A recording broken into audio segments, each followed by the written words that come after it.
আসসালামু আলাইকুম। এইবার আমতারেক জামাত শিবিরের বিচিতে চাপ দিয়া দিছে, ভিডিওটা সম্পূর্ণ দেখার অনুরোধ রইল, তাহলে আপনি বুঝতে পারবেন। জামাত ইসলামকে যদি আপনি ইসলামপন্থী দল বলেন তাহলে আগে বলতে হবে ডক্টর শফিকুর রহমান সে মুফতি, সে মাওলানা নাকি সে কি বলতে হবে। আপনি ঢালাওভাবে বললে তো হবে না। আমি তাহের সে ইসলামের কোন ডিগ্রি নিয়ে এখানে রাজনীতি করতেছে, তার রাজনীতি ইসলামের রাজনীতি করতে জামাতে ইসলাম এই শব্দ থাকলেই যে সে ইসলামপন্থী, এটাকে কিভাবে আপনি ডিটেক্ট করবেন? ইসলামের রাজনীতি করতে হলে ইসলামের ডিগ্রি লাগে না।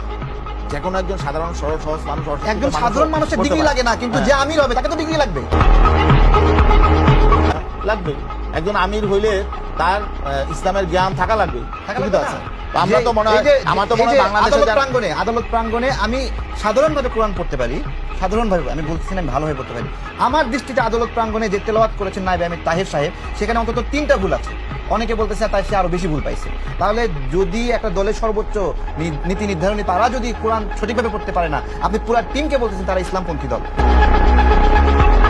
সিলেট এক আসনে জামাতের আমির 1991 সালে 17,517টি ভোট পেয়েছে। 1996 সালে তিনি ভোট পেয়েছে ওই একই আসনে 18,029টি, এবং 2001 সালে উনি ভোট পেয়েছে মৌলভীবাজার 2 আসনে 12,415টি। ওনার এই 3 টার্মের ভোট এক জায়গায় করলে একবার এমপি হতে যেই ভোটটুকু লাগে সেই ভোট হয় না। শফিকুর রহমান সাহেব, ডক্টর শফিকুর রহমান সাহেবের কথা বলছি। এবং ইসলামী আন্দোলন বাংলাদেশের যে ছাত্র প্রতিনিধি ইয়াসিন আরাফাত মনে হয় সে ভোট পেয়েছে 67টি ডাকসু নির্বাচনে।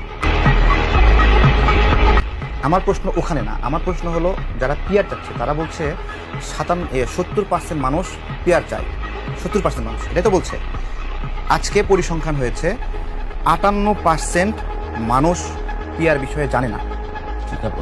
তাহলে 58% মানুষ যদি পিয়ার বিষয়ে না জানে, 70% মানুষ কিভাবে পিয়ারের পক্ষে? এই উত্তরটা কেউ দিতে পারছে না। স্বতন্ত্র প্রার্থীর বিষয়ে উত্তর দিতে পারছে না, মানুষ জানে কি জানে না সেই বিষয়ে উত্তর দিতে পারছে না, কিন্তু পিয়ার চাই। এখন ডক্টর শফিকুর রহমান সাহেবের 3 বারের ভোট মিলে 50-60 হাজার ভোট হচ্ছে। এখন ডক্টর শফিকুর রহমান সাহেব একটা দলের প্রধান, সে অন্য একজন তার দলের পঞ্চগড় থেকে ভোট পাইছে 1 লাখ, সেই 1 লাখ ভোট আর ওনার 60 হাজার ভোট মিলে 1,60,000 ভোট হলে পঞ্চগড়ের 1 লাখ যে পাইছে সে এমপি হবে, ডক্টর শফিকুর রহমান সাহেব কেন হবে?